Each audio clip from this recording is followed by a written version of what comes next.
There's so much lore around that concert, as indeed there ought to be. It was busy outside Carnegie Hall. They're just wonderful pictures of the lines of people waiting to get in. It's one of the most famous jazz concerts ever. Everybody expected something wonderful. There were celebrities there and Benny Goodman fans. For my father and the band, this was, the word godsend, I guess, comes into my mind. Welcome to If This Hall Could Talk, a podcast from Carnegie Hall. I am your host, Jessica Vosk, and in this series, we'll look at the legendary and sometimes quirky history of the hall. From momentous occasions to the eclectic array of world-renowned artists that have taken to the hall's stages, in each episode, we'll explore unique items from our archives collection, listen together to some of the amazing music made on the stage, and travel back in time to relive incredible moments that have shaped the culture we live in today. For this episode, we shine a light on Benny Goodman's clarinet, the instrument that was single-handedly responsible for the creation of Carnegie Hall's Rose Museum. To understand its significance to the hall and music history, let's rewind over 80 years ago to a now legendary concert that almost didn't happen. Benny Goodman was a superstar, the king of swing. Not exactly a style of music you would imagine in a concert hall with tidy rows of crimson seats like Carnegie. Today, we live in a culture that prizes innovation. But looking back, it can sometimes be difficult to appreciate the risks and uncertainty of doing something new for the very first time, especially when the outcome is a resounding success. Top of the pile, Benny Goodman's stature allowed him to break rules others couldn't. He could also hire the best people in the business. He could afford the best PR men, the best advertising men, the best promoters. And the best impresario. Someone who was not afraid to shake things up, try something new. Someone like Saul Hurok.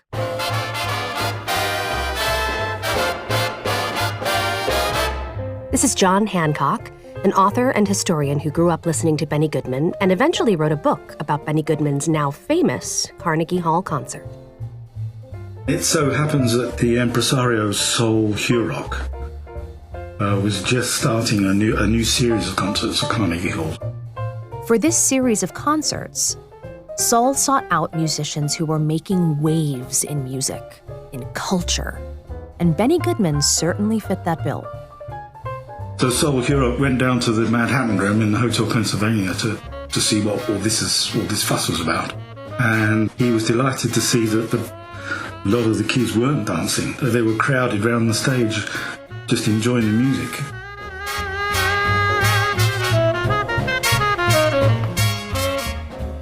The publicity guys got together and said, why don't we put Benny on at Carnegie Hall? But Benny was so concerned that it was going to flop that he didn't even bother buying tickets for his family. Gino Francesconi, Carnegie Hall's founding archivist. There was a story that he actually had contacted the comedian Beatrice Lillie to wait in the wings if in case things got rough and it was a disaster, she'd go out and calm the house down. There are fairies at the bottom of our garden.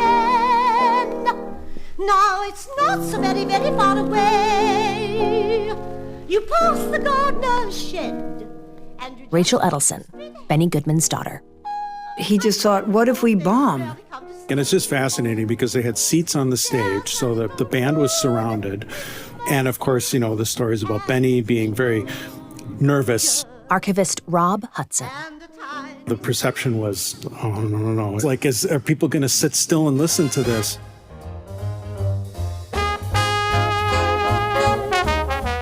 Of course, when people went to a Benny Goodman show, they expected to dance. But it turned out Benny had nothing to worry about. It was a freezing cold day, actually, in New York. The Hudson River froze over. So I think they turned away 7,500 people in the last few days. And a police cordon, stopping people from getting in. It was a really frantic, sort of electric atmosphere in there. And they all went out, and there was this applause. And it wasn't until Gene Krupa took off on the drums that the place went wild.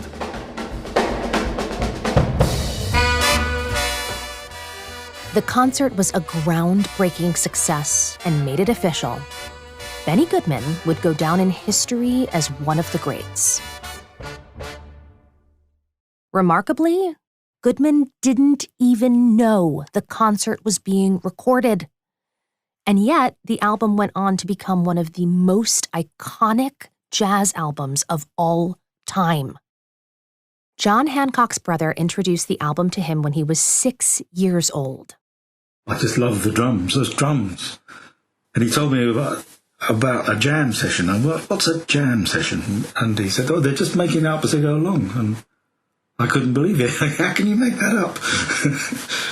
Jon Hancock listened to that record so many times, it started to feel as if he had been right there at Carnegie Hall to witness Benny Goodman's every breath and sigh.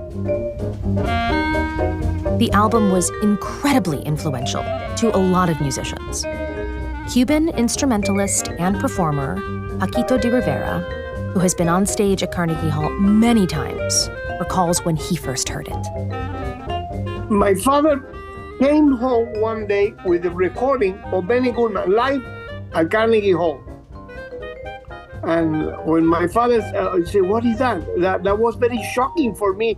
That music make a big impression on me. And then I asked my father, "What is that?" And he said, "Well, that is swing." He never used the word jazz for some reason. He said swing. He liked that word. That is swing. That is Benny Goodman. And that is a recording that they did live at Carnegie Hall. And then I fell in love with that music. It was a great impression for me, a great influence. Benny was one of my first influences. Still today it is. That recording inspired me to be a clarinet player. And it's not only the music on the album, it's the feel of the concert itself, the energy of the band, and the interaction with the audience. In fact, when the band recreated the concert a few months later at a venue in Boston, it didn't have the same effect. Rachel Edelson, Benny Goodman's daughter. I imagine some people are unaware of how differently musicians play when there's an audience. It's just a whole other, I played enough classical music to know there's a level of adrenaline that just makes you play better. You're more into it because you're terrified.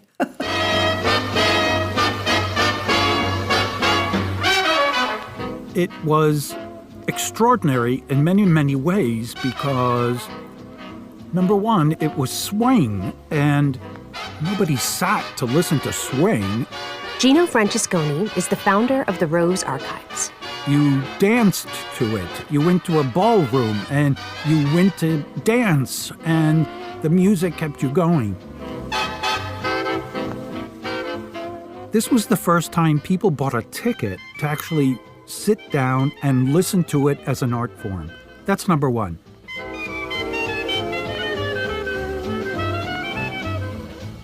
Again, Paquito D'Rivera.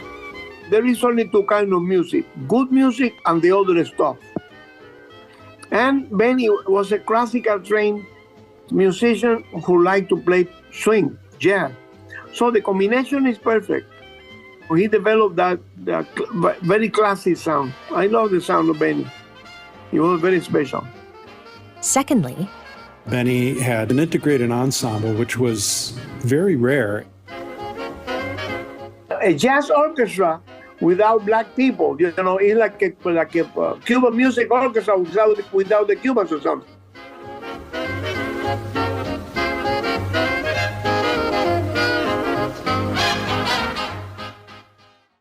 When you think of those horrendous stories about black musicians not being able to go in the front door of the venues that they were playing in, it's just unthinkable, really.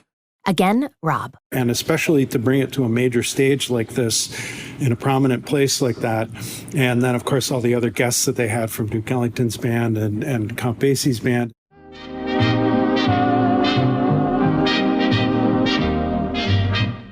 Everyone agrees the concert was historic. So where was the historical record? Founder of the Rose Archives, Gino Francesconi could hardly find any paper evidence the concert happened at all. My crew and I did as much research as we could, and over the years we collected thousands and thousands of programs, and yet the January 16th, 1938 concert, the programs are exceedingly rare. We have one and a photocopy of it. And in the 30 years that I've been searching for programs, I've never seen another, not on eBay, not with jazz collectors. And then one day, I'm reading in Downbeat magazine that the audience was making paper airplanes out of the programs at that 1938 concert and throwing them all over the house. And I thought, now I know why there aren't any programs, because the audience tore most of them up. The mystery of the missing programs was one thing. Much worse was what else went missing. The recording of the concert. How on earth did that happen? Well, the story begins in 1950 when Benny Goodman sold his Park Avenue apartment to his sister-in-law. Her name was Rachel. She calls him up and says there are 28 boxes in the linen closet upstairs on the second floor. Benny, being Benny, said throw them away. And she called him again and said, I think you should take a look at these. They say Carnegie Hall on them. And he couldn't be bothered. Thankfully, his sister-in-law ignored Benny and decided to send him the recordings. He realized the 1938 concert had been recorded, and he forgot about that. Benny took the recordings to Columbia Records, and they realized they were going to have a hit. It was put into production. It's never been out of print. It's the longest-selling jazz recording of all time. So we signed a contract in the summer of 1950 with Columbia Records to make classical recordings and jazz recordings. And he handed over the tapes for the Carnegie Hall, and the record came out in December of 1950. They took a chance with it. They didn't... Jazz or swing music anyway had moved on. Nobody was playing swing anymore. Nobody was listening to swing. Bebop had come and gone, and to a certain extent it created a boom in swing music again. Every time I play it, I hear something new. It's super. It's a super record. That will last forever. But if it wasn't for Benny Goodman's sister-in-law, this extraordinary thing that seemed predestined to last forever wouldn't have been discovered. The extraordinary thing to me is that our museum was basically established because of the donation of Benny's clarinet. It was jazz that actually got our museum going. It's true.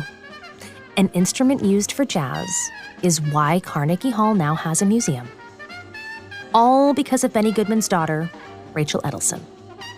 She was willing to give Carnegie her father's most cherished possession, but only under one condition. We'll give you this, but we want something more special than just a little vitrine in the hall. And Carnegie Hall came through. To do right by the treasures in their collection, they built an entire museum, the Rose Museum, named for Susan W. Rose, a Carnegie Hall trustee and longtime supporter and advocate for the Hall's collections. Yes, we had thousands of other artifacts, but it was his clarinet that inspired Susan and Elihu Rose to give us the money to actually build the museum itself. I love that because it shows the variety of our history, that wasn't just classical music. Rachel thought this was a perfect home for her father's clarinet. It felt good to bequeath something to the world, to a place that helped make my father, and I certainly was well aware of the complex ways in which my father helped create American culture. Rachel remembers the night she handed the clarinet to then president of the hall, Isaac Stern. So this is the only picture I have of the evening when I dedicated my father's clarinet to Carnegie Hall, it being metaphorically the quote-unquote cornerstone of the new museum. I didn't have any fancy clothes, but fortunately, I had a good friend who did. And so what I wore, first the background, she had worn this dress at the party after her son's bar mitzvah. And the dress is 100% silver sequins with a V-neck and a peplum, and it's down to the ground. And I wore one of my mother's beautiful pink and yellow gold bracelets, and I wore shoes that were so agonizing that at the end of the evening, I really wanted to cut off my feet. So that's the outfit at Carnegie Hall.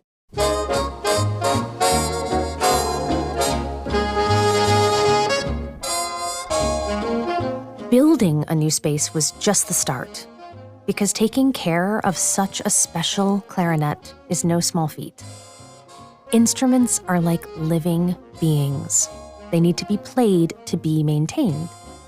Gino had to familiarize himself with the instrument, and he had to find the right people to care for it. I did some research to find out who was the best in the city that worked with these instruments, and I promised that we would take care of it. And then every time a special clarinetist came to the hall, I would approach them and say the same thing: would you mind playing Benny Goodman's clarinet? Just so we could hear it, and just so that it would keep it in its fingers, you know? And everybody who played it, and I had the clarinetist from the Chicago Symphony and several soloists play it, every one of them said it was the finest instrument they ever heard. When you have these people looking at an instrument and they can tell you everything about it, and then they play it and they realize, oh my God, there's this legacy, there's this continuum. It's really extraordinary. For Rachel, the clarinet will always make her think of her father. Because in their household, the instrument was a wholly untouchable object. That's what comes up. And incredibly, I never asked my father how one plays a clarinet. It just never crossed my mind.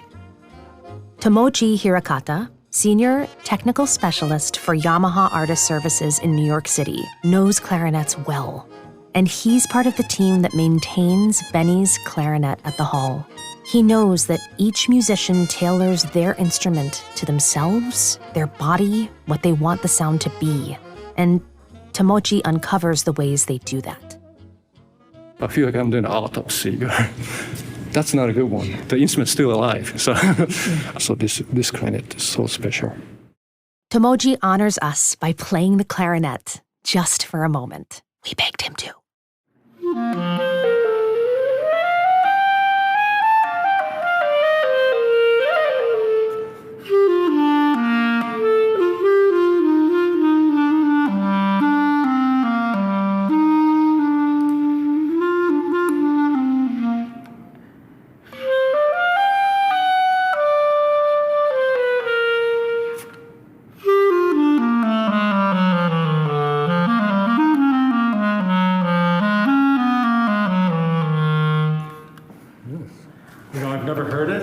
I've never heard this. 25 years and I've never heard this instrument. That's wonderful. Thank you.